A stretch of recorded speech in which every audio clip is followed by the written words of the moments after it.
Rusty Quill presents Sin Carriers, a Westside Fairytales story, contains violent, graphic, and often unsettling content. Further, it takes place in a period of American history where certain now unacceptable outlooks were commonplace. In the spirit of pulling back the lid on the mythos of the American Wild West, many of these outlooks are espoused by various characters, whether outright or through their internal dialogue. These characters' thoughts and actions are their own, and not those of the author. Listener discretion is advised.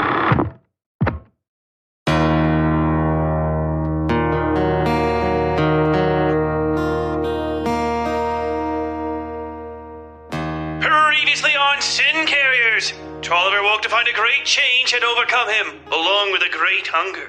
Feeling confident, or beyond fear, for the first time in his life, Tolliver cornered Mr. Vaught with a story of his youth in England. He further tried to force his way into the forbidden VIP section, but was rebuffed by a single inhumanly long arm.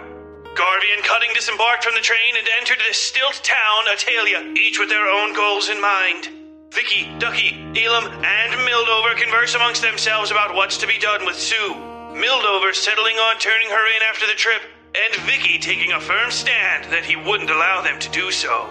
Chaos broke out soon after, as a giant lizard thing burst from the shadows beneath the pier and snatched Moira, disappearing into the water beneath the town. Vasily jumping in after her without a thought. In town, Vicky came across Great Cutting, who was in the middle of killing a nightmarish white creature. They conversed, and it was made clear Cutting is thoroughly aware of the Blackwell Corporation, its machinations, and its intentions behind this ill-fated trip. On the train, Miskell rifled through Wickless's possessions while seeing to Dawn, finding correspondence from the mayor of the last town they'd visited, and answers he didn't have the questions for. Soon after, Coakley tried to coax Miskell into reigniting Wickless's feud, and Miskell smothered him to death. On this episode of Sin Carriers, Sue suffers through fever dreams as she recovers from the concussion Wickless gave her. Tolliver finally stands up for himself.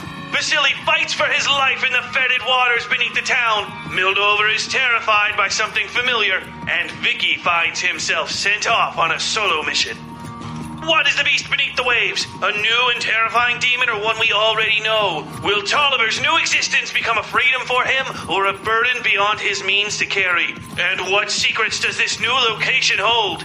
You may find the answers to these questions and more on this, the 14th episode of Sin Carriers, Snake.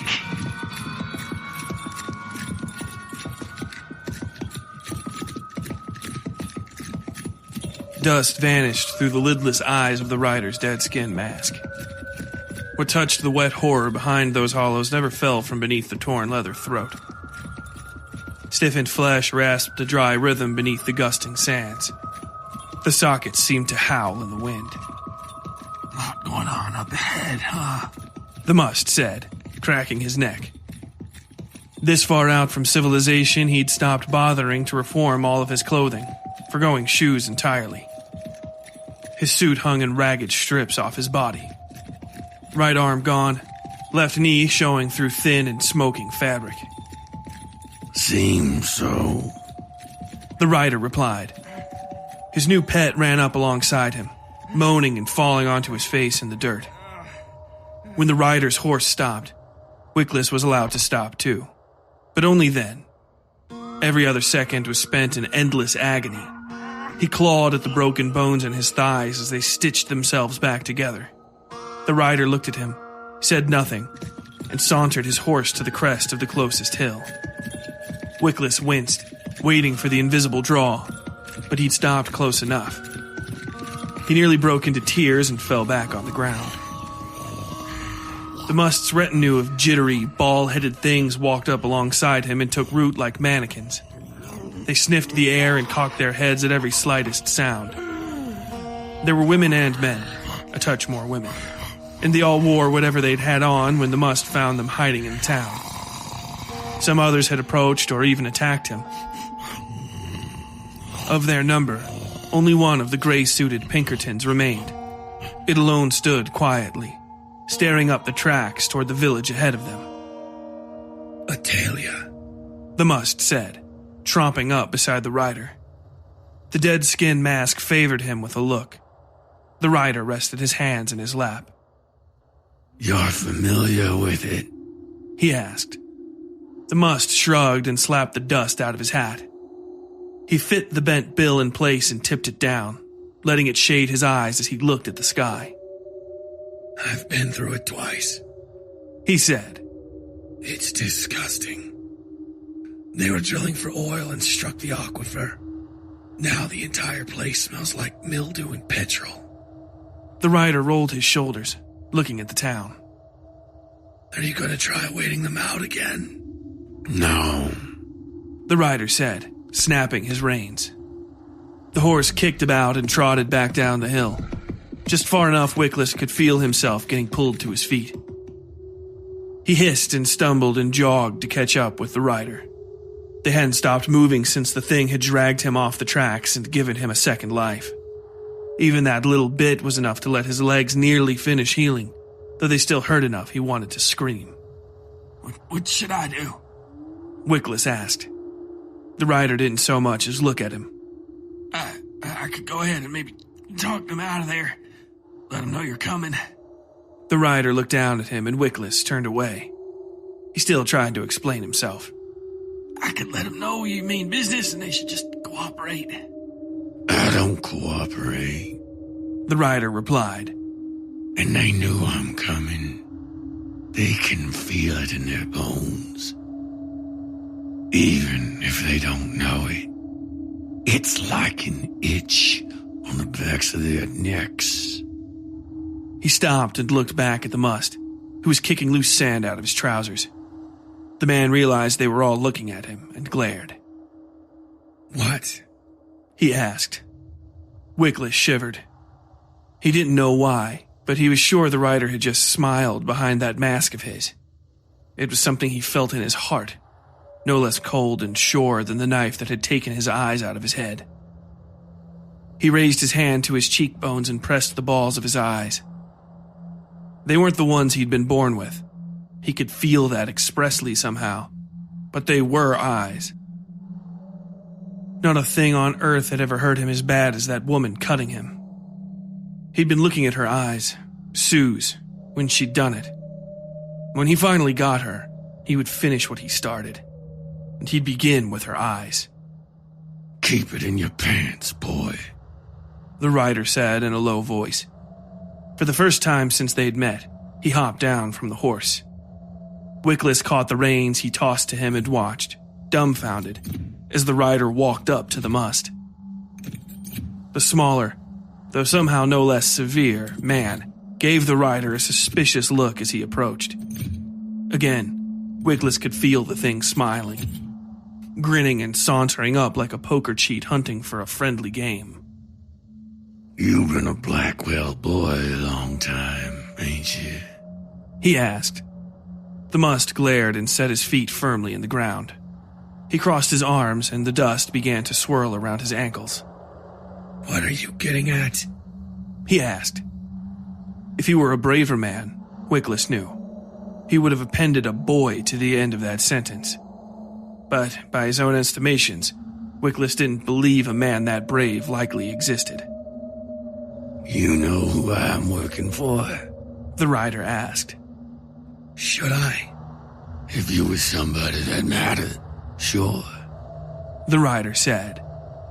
The must rankled, but he didn't let the rider's comment faze him any further. Some fresh wound played out in the expression on his face. But you ain't. And you know that. Blackwell don't share. Why should he? This time the rider laughed. It was a harsh, ugly noise. Me? I don't have to work. Just choose to. Suits me like having some purpose after all these long years. I bet you'd like that sort of freedom, huh? You're already out here risking big to undercut the man. Says you. The must replied.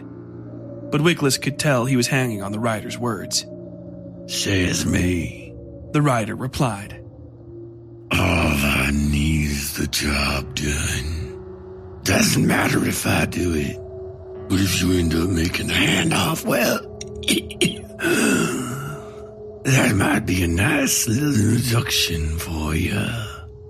Sure, do. The must asked. The rider leaned over and told him, whispering into his ear. The must jumped back, looking hard at Wickless in case the young man had overheard. She's dead. You're a fucking liar. Nothing really dies. The rider said. Not here, at least.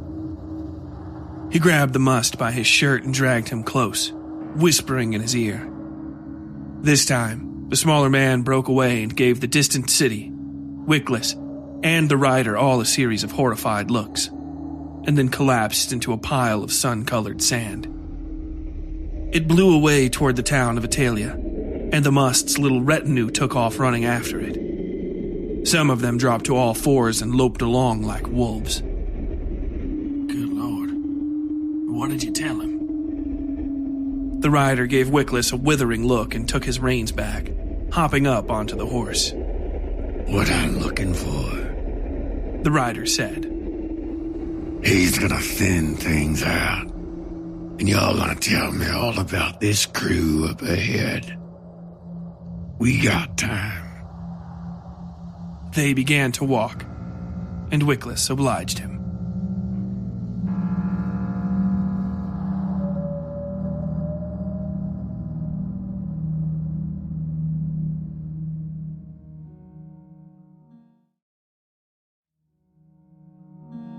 Sue dreamed of the colors beyond the rainbow.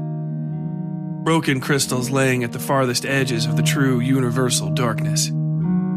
She flew beyond the dim, petty stars of this universe and the next. Moving so fast, the great marble of existence crumpled and rested in her hand. She looked inside it and saw herself, gliding the stone's edge, a slick stain of light amongst so many trillion others dying and then gone.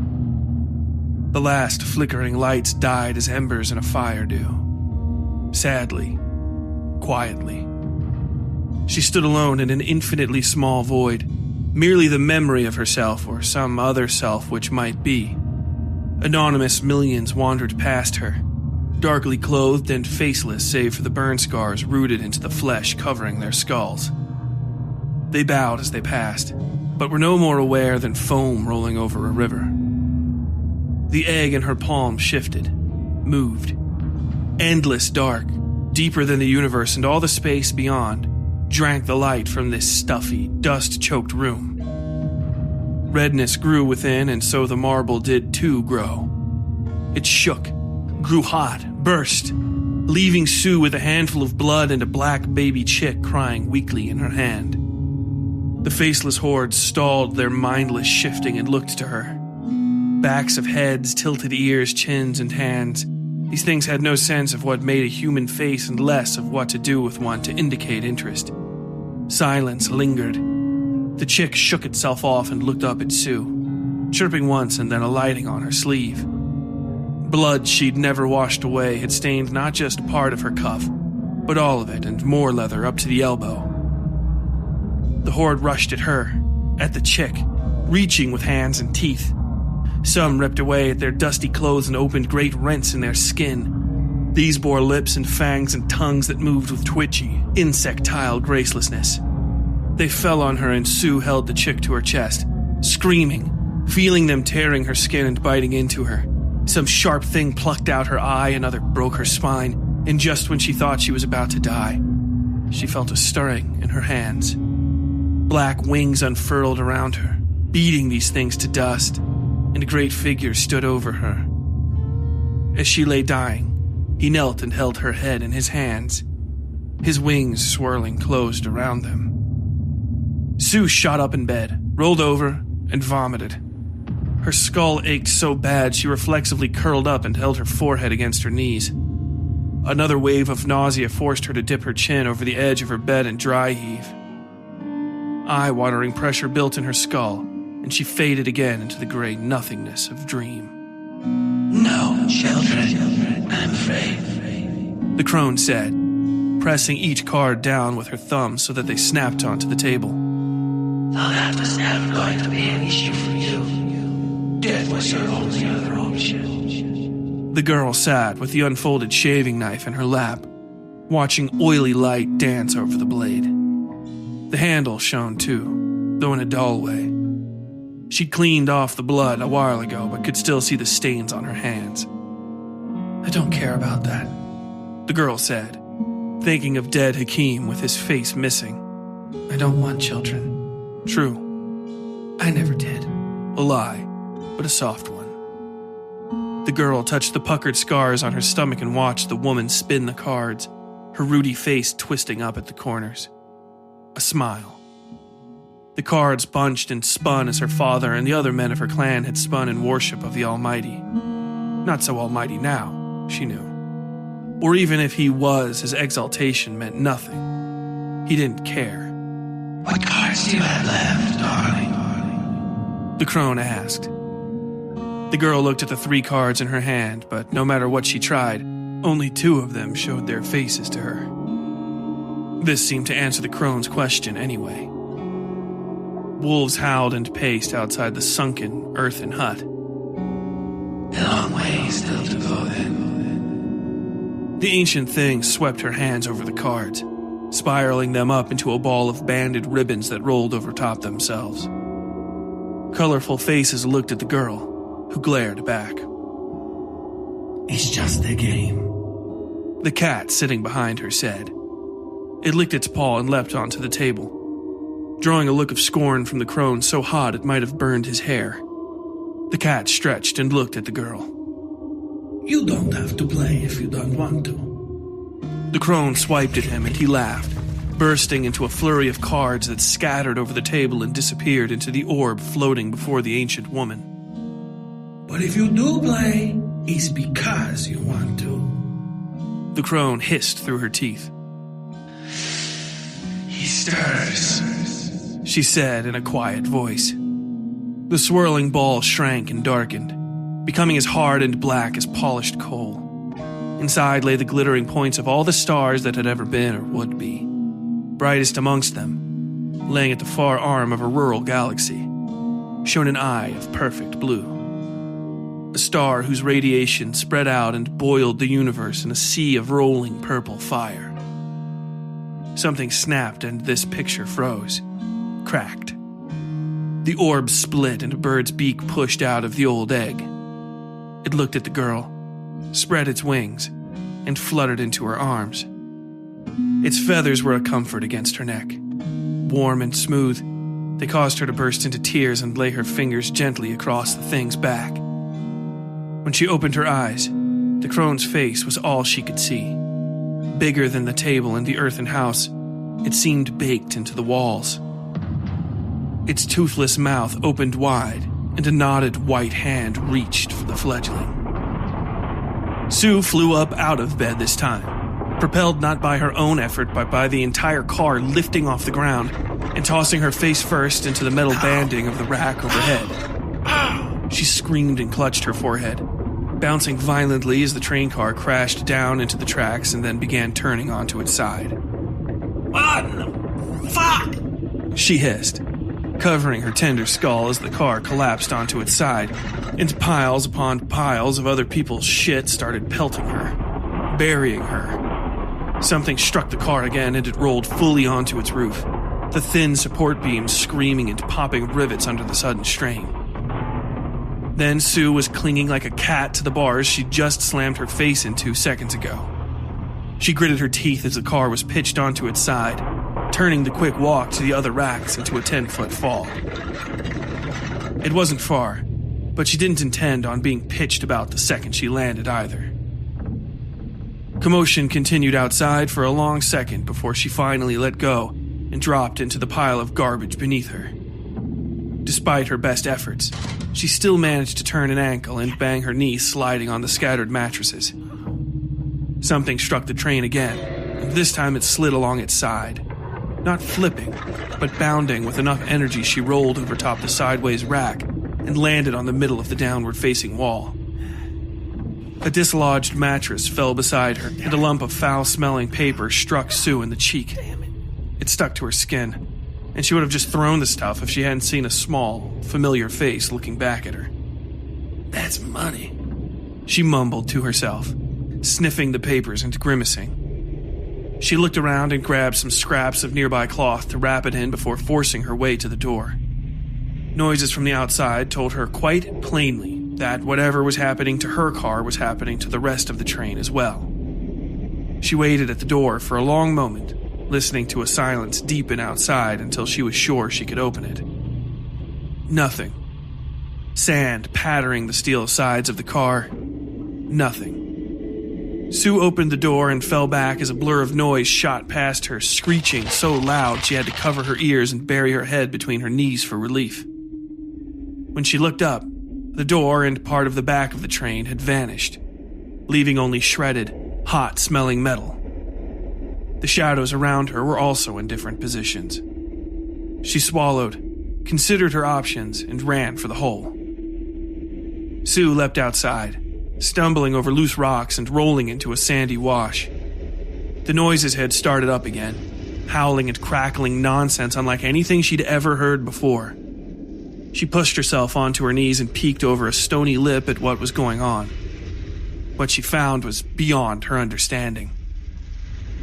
A greasy ball of swirling rainbow discoloration warbled back and forth on the tracks, a length of train car jutting from its belly.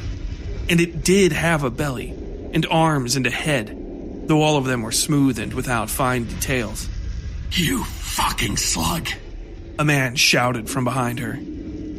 Sue reeled around and flipped out her knife, pointing in the direction of an unfamiliar man in tattered clothes. He wasn't speaking to her. Didn't seem to have even noticed her, in fact. Before she could get a good look at his face, his skin and hair boiled away, leaving only a skull that seemed to fire with green-gold flame. It adjusted its tie, and the body burst into flame as well, collapsing into a pile of dust that grew and grew until it had made a small cloud of itself. Hey, Aguila! A voice called from behind her. Sue turned to see Gato lying on his back atop a massive draft horse. Even as big as the man was, he looked small by comparison. The horse seemed to only barely notice Gato's presence, and was preoccupied with chewing on the leafless bark scrubs beside the dried-up wash. Half a dozen more horses were doing the same, though they cast occasional nervous glances at the thing on the train tracks. Sue turned to see the cloud of burning dust fall over top the ball. The air around them seemed to darken and compress. She smelled pure heat in the air. Sparks of electricity burst from the cloud, rolling down the tracks in both directions over and over again. The air beside her cracked and she went temporarily blind as a fat arc of lightning blackened the overturned sleeping car. You should probably not be over there, Gato said, laying his head back and letting the sun fall on his neck. His draft horse raised its head, and Sue saw the man had strapped his oversized sombrero onto the beast. It passed her an appraising look, grew bored, and went back to eating. Lightning cracked again, and Sue jumped near out of her skin. "The hell is going on?" she asked, rubbing her forehead. With nothing else to occupy her, the pain of her splitting headache now commanded her attention. Little boys are fighting over toys, Gato said. Nothing to interest you, I'm sure. He opened his eyes and then gave the air a sniff. He turned to Sue. You smell like piss. Ain't me, she said, giving the commotion behind her a look before holding up the money she'd wrapped in a sheet. It's this. Docky pissed himself again, Gato asked. How disgusting. How do you know who it is? Sue asked. From where she'd found it, she figured the money could have fallen out of the boy's bunk. You recognize people's piss? This is a disgusting conversation, Gato said, turning his face away from her. He tapped the horse on its side and it sauntered away without hesitation. Sue gave the train a long look, sighed, and followed Gato. Oh, what should we do? She asked. Now all she could see of him were his legs. The horse didn't seem to have any trouble walking over the terrain, and like her, and she had to hop rock to rock to keep up with him. Train's in bad shape. Sue clucked her tongue, balancing on an unsteady boulder and then hopping onto a short ridge that brought her up to the horse's withers. I don't think we're gonna get paid after all this, she said. Most certainly not, Gato said, pulling one of his knives from the bandolier he'd strung over the horse's shoulders. He used it to pick his nails. But I don't think you're intending to get paid from the beginning, eh, Aguila? Why do you keep calling me that? Sue asked. Her path pushed her up a short ridge that left her looking down at Gato. The ridge also covered him in shadow. His eyes glittered up at her. Some people are so unlike any other thing, it becomes the thing they are, Gato said. Maybe you would be a better halcon, but I think Aguila for you. You eat bigger than how you are, yes. But also your talons are very sharp. Not a calva, but yes, like an Iberica. You are not American. Dunno, Sue said, sliding down a rocky outcropping to come up even with Gato. They were heading toward the front of the train by a circuitous path, she noticed. None of the ones in the city seem to think so. A few of the folks I met originally from here say that's for the best. Native folks, that is. I worked ranches with them in Montana for a while. I think this land will one day kill everyone who has said they conquered it, Gato said. They will do as these two do until there is nothing left but cats and horses. This is for the best, I think. Imagine how nice these valleys would be without trains and towns. He closed his eyes and said nothing more. Sue pursed her lips and watched him feigning sleep for a while before deciding to break off from him and check on the front of the car. All right, I'll read it, goddammit. Are you a fan of the Westside Fairytales podcast and my story, Sin Carriers? Then take a second right now, pause this episode, and take a second to like it, comment on it, or share it on your favorite social media sites. This year, we're trying to grow the Westside Fairytales like never before, and we need your help to do it. So if you have just a second, use Reddit, Facebook, Twitter, whatever the hell, and share the Westside Fairytales with the world. And if you want, follow us on Twitter, Facebook, and what have you. Just search Westside Fairytales or use the link in the episode show notes. All right, that's it. Now get you.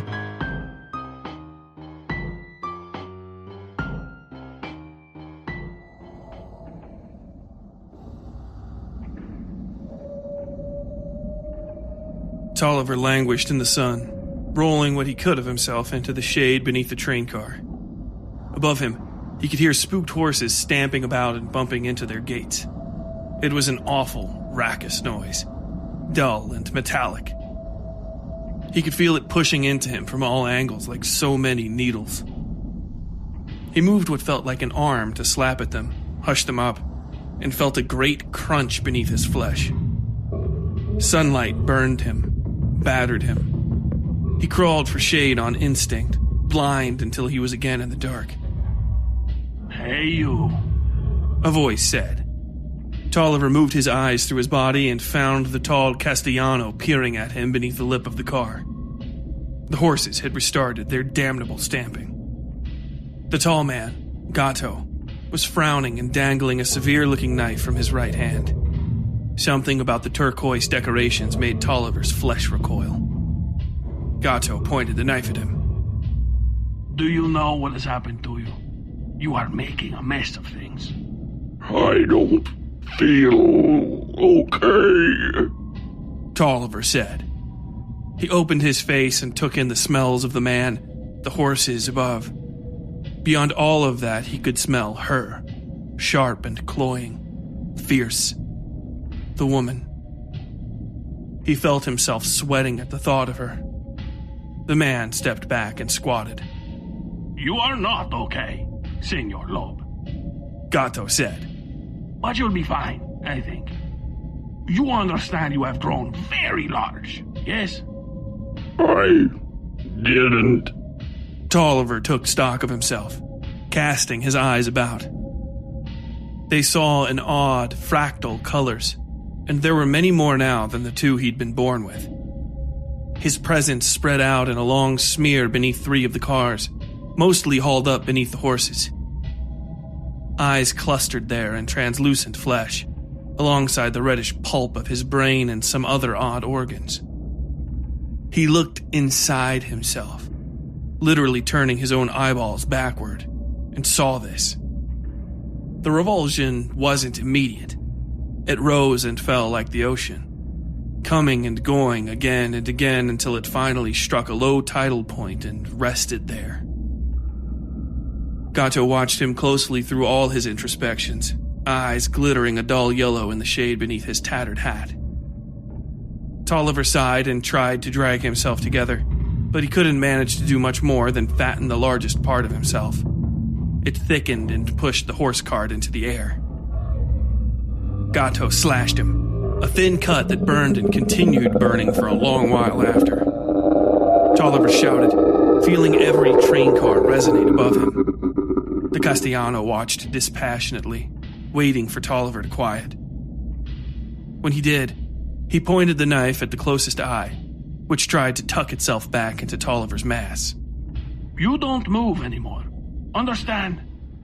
Gatto asked. I am going to let out the horses. They are mine because I like them. So you do not touch the horses. Understand? Tolliver said he did, feeling his voice boom and belch like mud sucking cattle into a sinkhole. When I am gone, you do what you wish. Tolliver felt his eyes shift toward the back car. Her smell was a thumbtack in his every thought. He wanted so badly to pull her into himself, to surround her, to feel the softness of her skin as his own flesh boiled over her. When Gatto and his damned horses had gone, he pushed that way, sliding and pulsing in the dark spaces beneath the train. Then he could feel her, through the metal and the bedding and even her own clothing as she lay sleeping. He wanted her awake, he knew.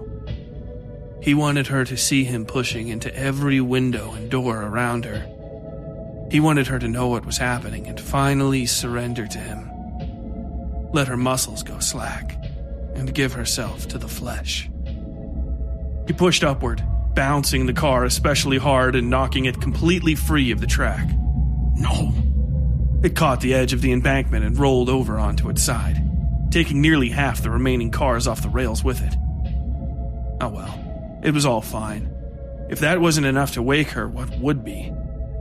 He found the sunlight pouring over him now to be less hostile than before, accounting to the few scant clouds filling the sky.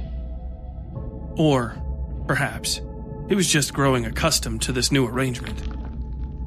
In any case, he proceeded, slugging down the side of the track and pulling himself together. It was an awkward, unbalanced way to be, shivering into place like a jelly mold. But he managed. Tolliver? A voice asked from beside him. Tolliver's eyes turned to see the must standing in a tattered suit just where the caboose had been a second ago. The man sighed, shook his head, and looked over at the cars that had slid off into the desert. Why do you make everything harder for me, you miserable, bloated shit? He gave Tolliver an intensely tired look. So I see you finally decided to join the family business, hey? Can't say I'm surprised how you've come to look. Tolliver bristled, quite literally. His translucent flesh rippled and spiked outward, and he pushed himself up over top the must as high as he could go. The man just stared at him. You are fat and useless, Tolliver, he said. But you are alive. Stay the fuck out of my way. He turned and started walking toward the nearest car. Tolliver's rearmost eyes watched the must's little yellow-mouthed puppet sprint up the line toward the sunken town. Go slide beneath a rock and stay out of this. Tolliver birthed a massive, three-fingered hand out of his right flank and slammed it down atop the must. Not a drop of his flesh touched the man. He felt only a singular, extreme jolt of pain and then realized the arm he'd made was gone at the wrist. The must, now an electric yellow skull burning atop the melted remnants of his suit, cracked his neck and fixed his empty sockets on Tolliver. The pressure must have done some damage, even though Tolliver hadn't touched him. The must's arm was gone down to just above the elbow. The skull turned to observe the injury. You fucking idiot, he said. His voice was like jittering static. It stained the air. Tolliver whipped a new appendage sideways over the ground, so fast he could feel the air growing hot at the tip. It struck the must with a thunderclap, blowing away the dust on the ground and sending the man careening into the derailed train cars. They pitched and rolled further into the desert. Tolliver brought the appendage toward his eyes for inspection. Even as he watched, a great scrim of yellow fuzz sparked and burned into the flesh. He flicked this and most of the arm onto the ground, clustered eyes watching the combined slurry smoking into the desert floor. All his remaining eyes were focused on the must, which was dragging itself from the wreckage of the rear car. Its body took 3 steps out of the growing dust cloud and collapsed into a great puff of yellow, all save the head, which remained suspended in the air. The glowing skull opened its jaws, screamed, and flew at Tolliver.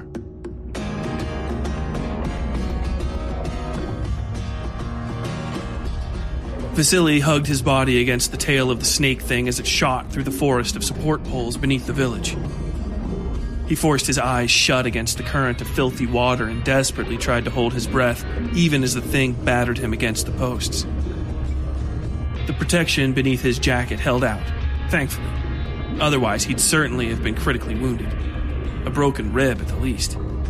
As it was, he managed to hold out long enough the thing grew tired and slowed, letting Vasily risk trying to free his pistol. The second he did, the tail whipped furiously beneath his arm and slid from his grasp. But that second was all Vasily needed. He emptied the rest of the magazine into the thing and dared to open his left eye to the burning darkness. Blood mixed with the taste of oil and water. Strong hits then, but only enough at best to wound the tail or possibly the thing's hip. Vasily wouldn't risk Moira's safety firing at a higher angle, forcing himself not to think she might be dead. From the start, his only thought had been on the feeding habits of swamp caiman in the Americas. They would roll their prey to death beneath the waves, but wouldn't eat them right away. Instead, the beasts would dig larders into the muddy banks and leave their meal there to rot.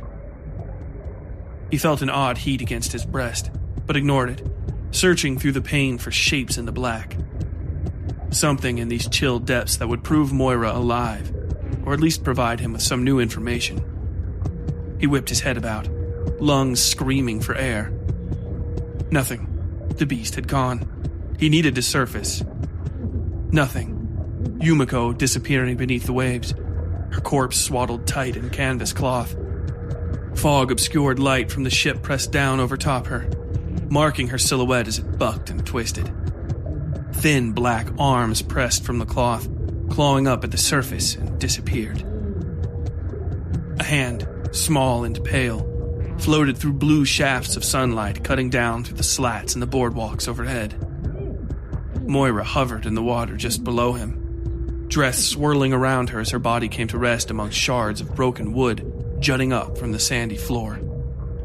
Her eyes were frozen open, catching the sunlight and shining so brightly yellow he almost forgot he too was about to drown.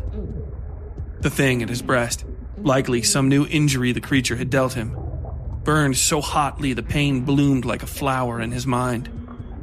That shocked him out of a cold numbness and let his hand reach down, down, down, to gather Moira's dress about her chest and then drag her up out of the darkness. Vasily surfaced, sucking down stagnant air that felt so sweet to his starving lungs it may as well have been perfume.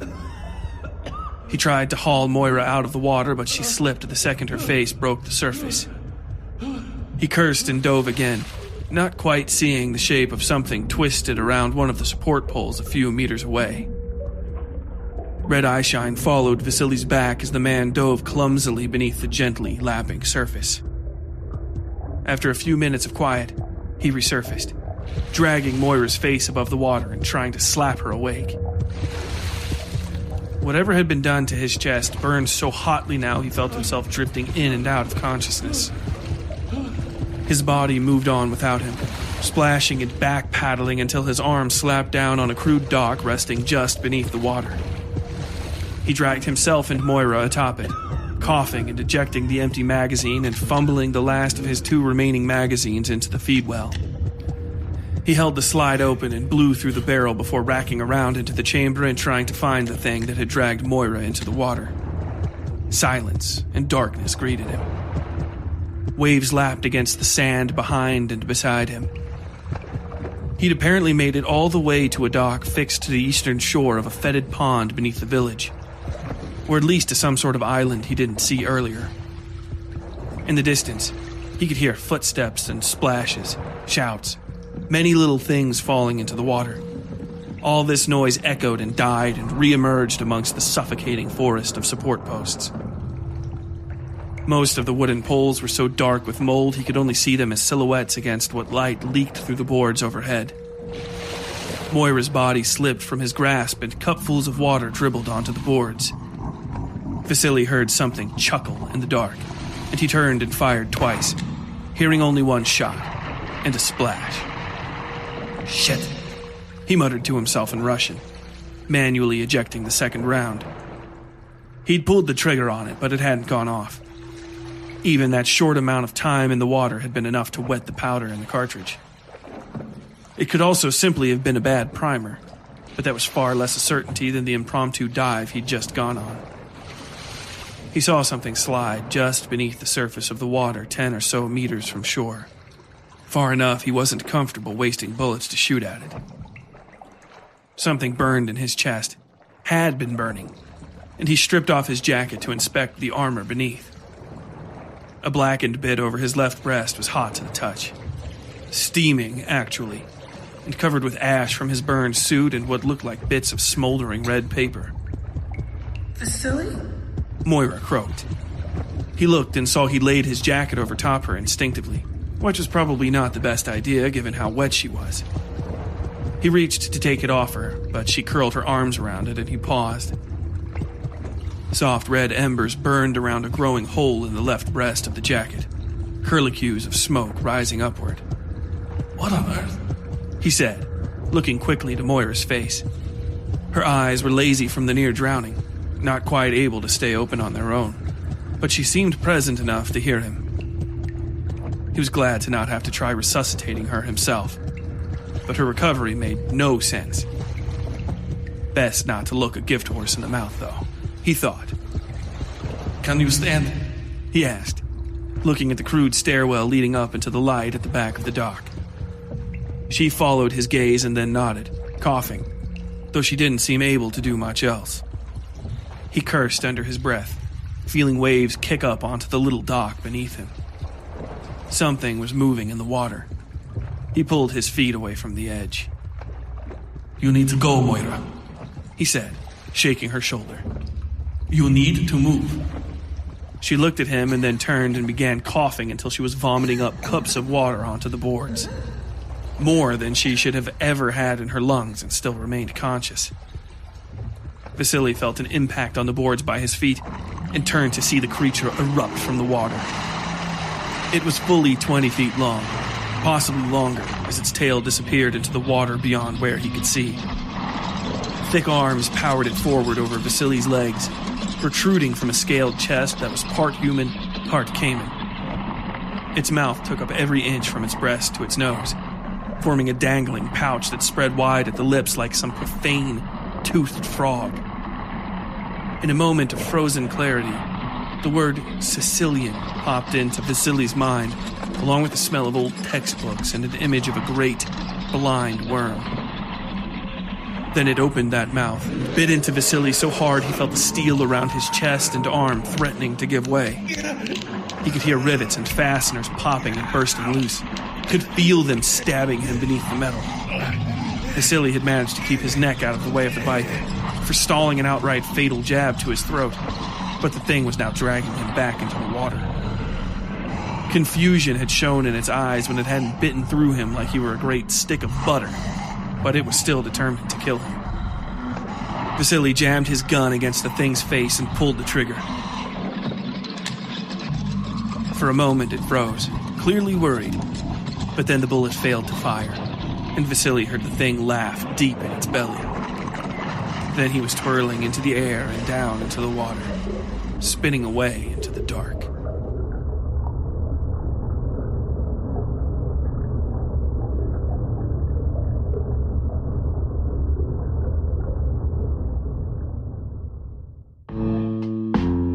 Hey there, folks.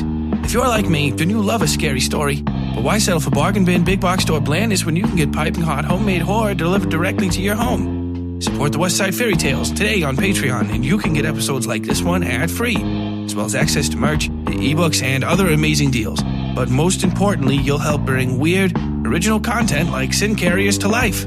If you want more bizarre, creepy, and horrifying indie fiction, then go to patreon.com/WestsideFairytales. That's patreon.com/WestsideFairytales today.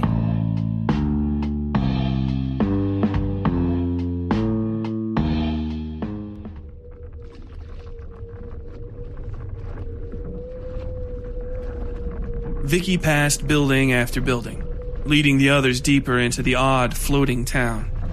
Irregular boardwalks and solitary planks strung between the porches provided the only pass through the suspended burg.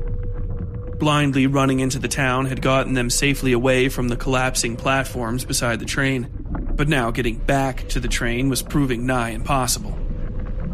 Only two options remained to them: finding an elevated connection to the sandy dunes bordering the town, or climbing down into the fetid pond beneath it and swimming to shore.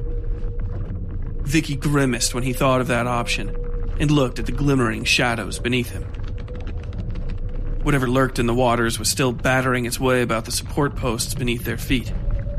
The priest, Mildover, and the young accountant, Elam, were taking care to keep their rifles trained through the spaces between the cracks. The last of their party, Ducky, seemed more interested in the buildings than what was going on beneath their feet. He said just as much as they passed beneath an archway of thin branches twisted together between two sagging homes. Or, at least, what Vicky figured were homes. At least he could see beds in them. Where'd they get all this? Ducky asked. That's a lot of wood to scrounge out all this sand. It probably came with the trains. Mildover said, peering down into the dark. It had gone quiet down there save for the steady dripping and lapping of water. He kicked a toe's worth of grit between the planks and clucked his tongue when he heard how long it took to touch the surface. Everything comes and leaves that way. Trains brought sticks through? Ducky continued, pointing at the boughs above him. The twisted shapes grew in number and density as they walked deeper into the town, forming porticos and arcades from which dangled tattered scraps of cloth and rope. Those in the most wind and sun-secluded areas showed dried flower petals and leaves tangled in their weavings. And all of this? I guess, but it feels... This is the sort of stuff you get from around you, in my opinion. Ducky nibbled his lip, feeling caught on what he was trying to say. Gathered, you mean? Elam asked. He gave Ducky a disapproving look the other boy didn't see. Elam didn't much appreciate Ducky's lackadaisical stance with his weapon, carrying the half-broken rifle like a stick he'd found on the ground. Yeah, but it's all sand here, Ducky said, looking around as though to find an unaccounted-for copse of trees. Elam drew closer to one of the protected archways, going up on his tiptoes to get a better look at the bough beside a dry-rotted window frame. The flowers he saw were lightly purple, fading to lilac at their bases, and grew in small, bunching clusters. He found his mind drifting to math for the first time in a while. There's a lot, Ducky said. I guess it seems like too much. You do remember there's something beneath us in the water, correct? Mildover said in a hushed, hurried voice. Trains carry a great many things, Ducky. I'm sure flowers are amongst them. Elam rocked back on his heels, turning his attention from the boughs to some oddity of movement beyond the filthy glass of the window beside him. No, he's right, Elam said. Just think of the freight and delivery costs for the smallest thing. Much less what you add for cultivation and gathering. Market prices? I mean, this place is dismal. How can they afford a luxury like flowers if they aren't growing them here? The movement beyond the window increased, and Elam reached back to Mildover quietly, pawing blindly for the priest's arm and pointing when he felt him turn. None of that matters. Mildover almost shouted. Just, Lord in heaven, what is it? Vicky stopped walking and turned, looking to Ducky and then the window behind him. He took a sharp breath. There hadn't been time to mention what he'd seen in the back of the post exchange, only that there was more going on here than just the thing in the water. He felt his hand shaking slightly at his side. Wait, he said. You probably shouldn't go in there. I ain't going inside that fucking building, Ducky said, turning to give Vicky a severe look, as though Vicky were somehow volunteering him for the task instead of suggesting just the opposite. Elam gave him a similar look, as though the trespass had never crossed his mind. All of them heard a click and then turned to see Mildover walking into the house. Well, that wasn't... Vicky said, defeated. He raised his free hand, palm up to Ducky and then Elam. Elam passed a concerned look to both of them, and then sighed and followed Mildover into the home. Ducky blinked and shook his head, turning to Vicky. I'm not going in there, he said. No way. No way, you say? I say no way. Vicky muttered, walking toward the door. Ducky rolled his eyes, considered peeking in the window, and then decided against even that and went to lean against the wall of the opposite building. Vicky stepped inside and gagged, covering his nose. What's that smell? He asked, not actually wanting to know the answer. Elam stepped aside and pointed at the bed in the corner. The house was comprised of just 2 small rooms, a tiny room in the back and the large bedroom in which they now stood. It had been abandoned for some time, years likely, given the state of the room's few decorations. There was nothing so much as a photograph, but somebody had crocheted together a few geometric patterns from linen and hung them on the walls. Christian symbols intermixed with other patterns Vicky was less familiar with that seemed to draw the eye. These had yellowed and unraveled in places, leaving the walls covered in man-made cobwebs. It was, of course, hardly the most unsettling thing in the room. Aside from the overturned chairs and the smell and the bouquets of dried flowers, aside from the room's only other decoration, a jawless human skull hanging by ribbon strung through its eye sockets, aside from all that, there was the body. It lay in a pool of crusted filth, thinned near to bones in its extremities. Whether by sickness or malnutrition, Vicky couldn't know, though both was most certainly the closest to correct answer. Some other malady had caved in its torso from its navel to its throat, rending away the bones but not the flesh, which now lay flat over the lightly pulsing organs beneath. Its jaw had similar deformities, collapsing along its center line to lay over the throat and the many new, inhuman connections at the base of the tongue. That muscle itself extended over the lips and lay thick and weeping over the thing's cheekbone. It gasped, quite suddenly, and all 3 of them leapt back in unison. Weak supports beneath the house protested, and the floor sagged half a foot in the direction opposite the door. The new grade caused Vicky to stumble against the wall, and for a moment the lot of them shared a quiet suspicion his clumsiness would collapse the structure in its entirety. It shuddered and held, but a steady, whining protest rose in the lumber and never quite subsided. The awful thing in the bed continued waking. It seemed suddenly much more capable of being alive than when they'd found it, rasping around its rotten knot of a tongue and flexing its thin, feeble hands. Vicky swallowed and steadied himself, moving now as though the floor were the ice over an autumn river and not wood.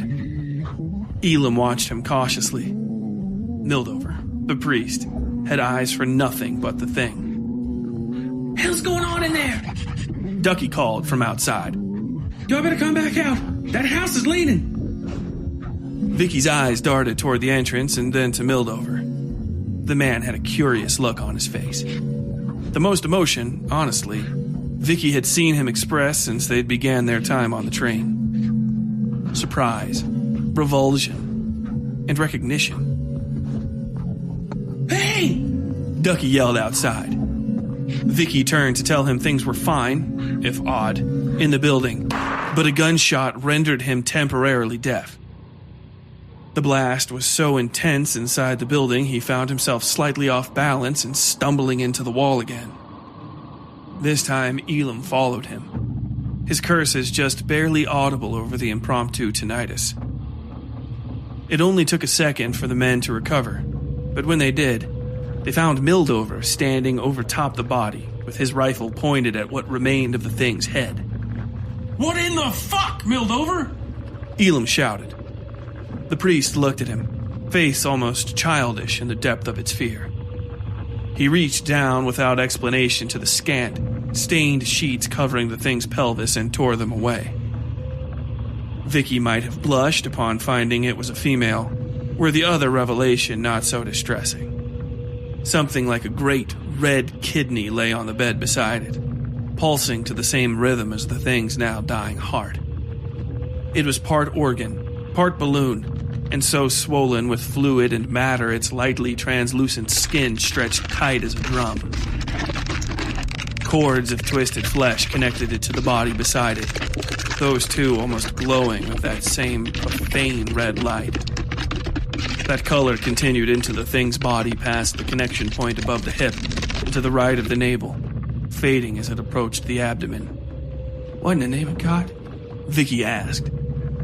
Mildover's expression warped into one of implacable rage. He pointed at Vicky with his free hand, the scar on his cheek as black as the mood inside the house. The barrel of his rifle rested against the ripe skin of the obscene organ. No! Not of God! He shouted, sounding mad. Wait, Mildover! Elam protested. Vicky didn't waste a second. He tripped over his own feet and rolled to get out of that little house before Mildover pulled the trigger. The priest's mad eyes were the last thing Vicky saw as Elam clapped his hands over his ears, stumbled back, and the house crumbled around them. It sank like a broken elevator, shuddering with an inconstant rhythm into the water below, its flimsy door splintering to nothing against the walkway. You fucking idiot! Elam screamed. An argument broke out between the priest and the young accountant Vicky could only barely hear. Generally, they were trying to get out before the roof came down over top them and forced their heads beneath the water. Well, fellas, Vicky yelled, kneeling at the now empty edge of the boardwalk.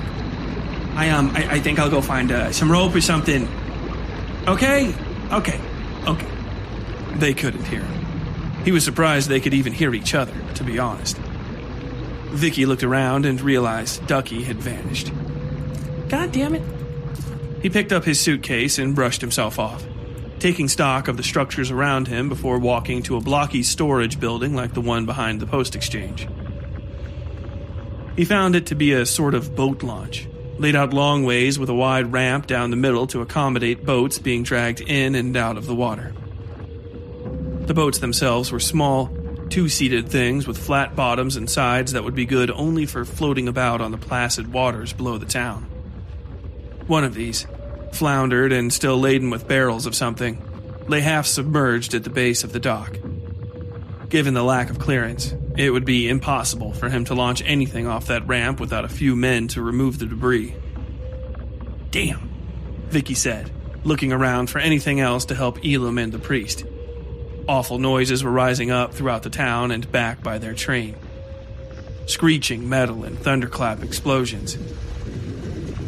This trip had been so cursed it wasn't long odds they would soon be pushing that goddamned locomotive themselves instead of riding it. That was, of course, a problem for another time. Speculation was neither Vicky's interest nor his forte. His outlook on life was that folks had a certain quality to them they should stick to. A talent or an interest or the like, and too much of concerning yourself with what lay outside your lane was bound to make you miserable. After all, if God wanted you to occupy your life with something, he certainly would have provided you some proficiency in regard to it. This mentality got him through his work under the Blackwell Corporation. Ugly times made ugly moments, but they didn't have to make ugly men. Vicky was a salesman, and good at it, if not much else. It was the only time he could really talk with people like a normal human being, even if the conversations were well rehearsed and slated in his favor, and he enjoyed the work, though there were always moments creeping up on him. Moments like with Cutting or Mr. Belial, where Vicky had to see deeper into the workings of the Blackwell Corporation and its beneficiaries than he liked.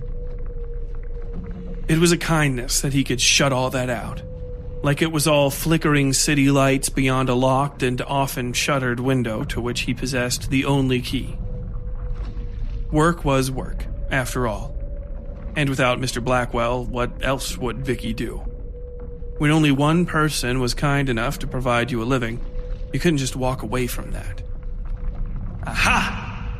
Vicky said to himself, finally finding a coil of rope that wasn't completely rotted through on a second-story catwalk.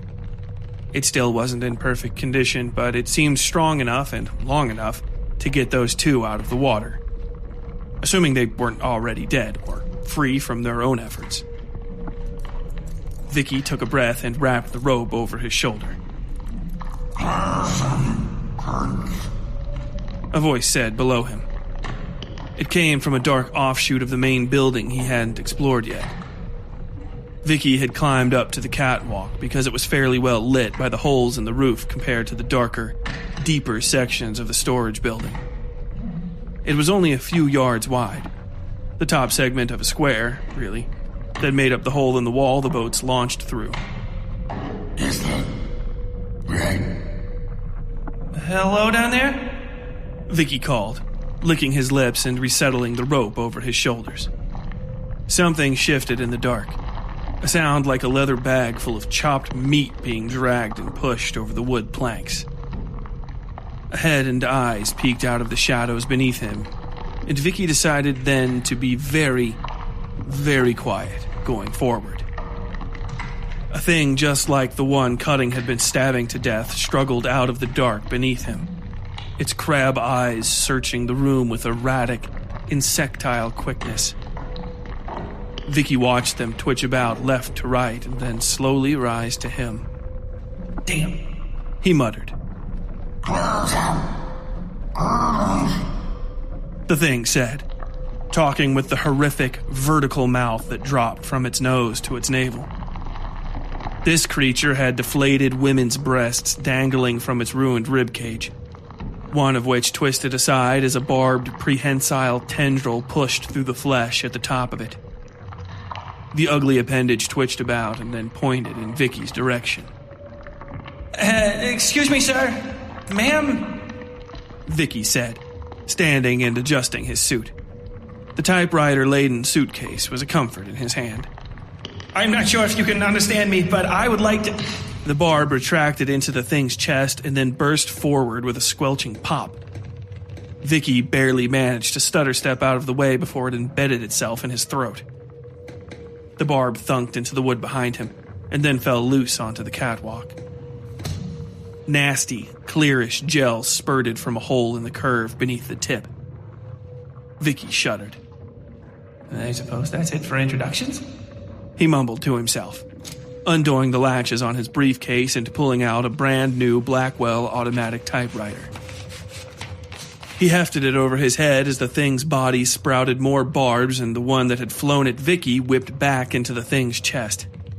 Its freakish mouth opened to make more noises, but produced only a gurgle as Vicky's typewriter caved its skull into its throat. For a few worried moments, the creature twisted back and forth, its barbs twitching madly, but then it collapsed onto its face. Momentum from the fall dislodged the typewriter, which rolled with a bounce down the ramp and then vanished into the water with a splash. God damn it, Vicky said, closing his briefcase and standing. Even without the machine, the suitcase was plenty heavy. enough at least to counterweight the rope he slung over his opposite shoulder. He hoped Elam and the priest had made it out of the sinking house by now, though he supposed he'd find out soon enough. Where Ducky had gone off to, he could only guess.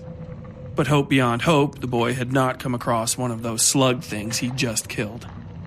If there were two, there were bound to be more.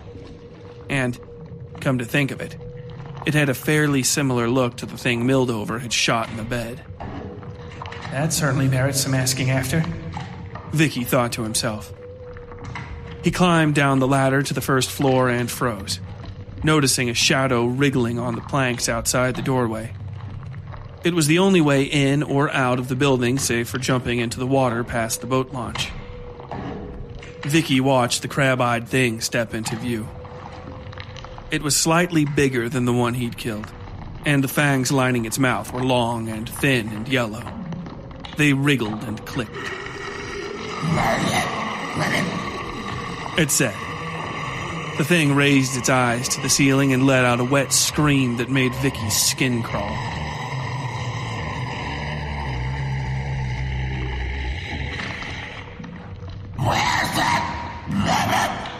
Barbs bristled on the thing's body, reminding Vicky almost of the pattern of brass buttons on a conductor's uniform.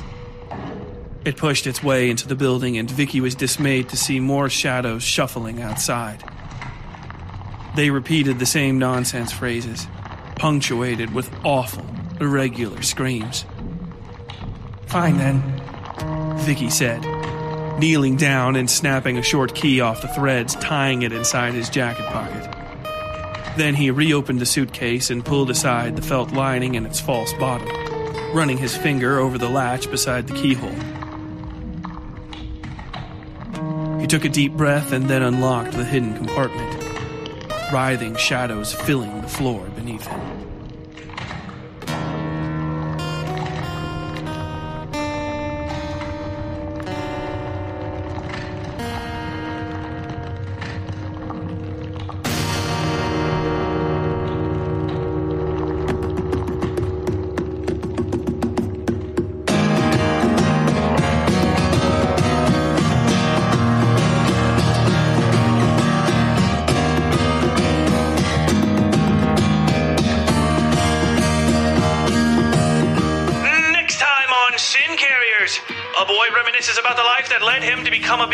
Vasily fights to his last breath against an unimaginable foe. One of our travelers is almost fatally injured. A voice helps Moira rise from the darkness. A letter is accidentally delivered, and an important article of clothing is irreparably damaged. Will the contents of Vasily's red envelope finally be revealed? Who will live and who will die before our travelers depart this haunted place? And what is the true nature of the white creatures inhabiting towns along this train line? You may find the answer to these questions and more on episode 15 of Sin Carriers, Drown. And until next time, as always, stay safe out there.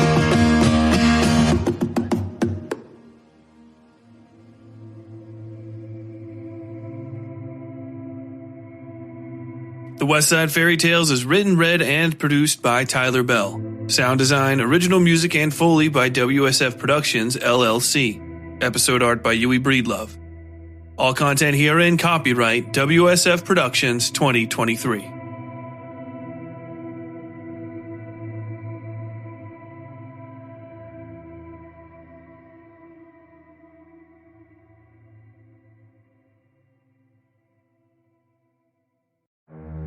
Something's not quite right in the quiet mountain town of Targrady, West Virginia. Months after a local teen was lynched in the dead of a hot summer night, two men stand charged with murder in what the majority opinion considers to be an open and shut case. But Adelaide Stevenson, a young crime reporter from Charleston, is finding out the smallest cracks in the official narrative run far, far deeper than she could have ever expected. Join Adelaide in West by God as she navigates small-town secrets, the dubious ethics of her own profession, and the dark whispers of an ancient creature, known to some as the Witchem Woman, who prowls the shadowed hollers that lie between night and nightmare. Sent on overnight assignment to cover the start of the trial, Adelaide quickly realizes the story she's been told, and been telling, doesn't make sense. Cryptic assertions of a concrete alibi are emailed to her by the family of the accused, Nobody in town seems comfortable discussing the basic facts of the case, and the murder she's been writing about wasn't the only tragic death this summer. Adelaide extends her stay against the wishes of her editor, and her investigations take a complicated and dangerous turn as she discovers the true depths of the mysteries surrounding Targrady. The only real evidence from the night of the murder may lie in the hands of a notorious local crime family led by an enigmatic woman known as the Fetid Queen. Local authorities seem to grow more hostile by the hour, and even Adelaide's own career might not survive this assignment. Featuring an eclectic cast of characters ranging from violent and horrifying to outlandish and fabulous, West by God is a must-read novel for anybody who enjoys Twin Peaks, Stephen King, and all the creepy places you find just off the path in the woods. It is the debut novel of Tyler Bell, a USMC infantry combat veteran, former crime and courts reporter for the Charleston Daily Mail, and creator of the award-winning Westside Fairytales horror and dark fiction podcast. Due for release by Henlow Press in October of 2023. Learn more at westsidefairytales.com/westbygod.